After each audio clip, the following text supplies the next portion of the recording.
नमस्कार मित्रांनो, माहिती नाही का तुम्हा सर्वांचा लाडका आधी. तर तुम्हाला रंगपंचमीच्या हार्दिक हार्दिक शुभेच्छा. तर आज रंगपंचमी म्हणल्यावर धुरवड वगैरे तर असणारच.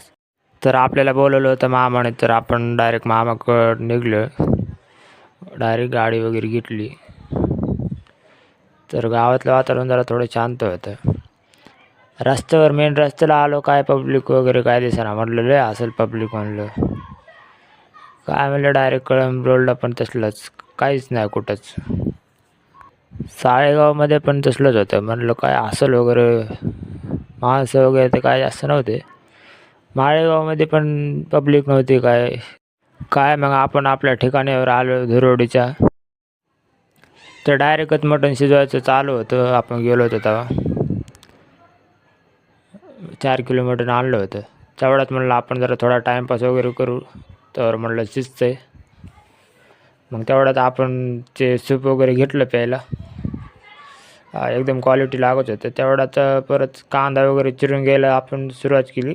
इकडं भाजी बनवायचं चाललं होतं, मटण वगैरे काढून. तेवढ्यात हे दोघंजण आलेले, किरण भैया आणि सचिन भैया. तर आपण जरा भाजीकडे जाऊन येऊ. तर नंबर एकचं मटण झालेलं आहे मस्तपैकी. भाजी वगैरे ठेवली. भाजी जरा जास्त तिखट झाली होती, त्याच्यामुळे जरा थोडंसं सुक्कं पाणी टाकलेलं त्यात. तेवढं तिकडं मामाच्या मित्रांचा कार्यक्रम चालूच झाला. आरेकची बाटली उघडायची. तर आपण जरा भाजी हलवत होतो, कशी झाली बघावी म्हणलं. तर भाजीची चव जरा आपण बघत होतो.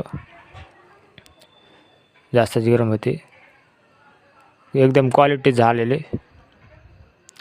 तेवढंच मामाने विचारलं कशी झाली. एकच नंबर म्हणलं. तर आपण जेवायला बसलो.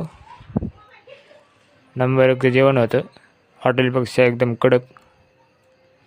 तेवढ्यात हे मामाचे मित्र वगैरे बसलेले.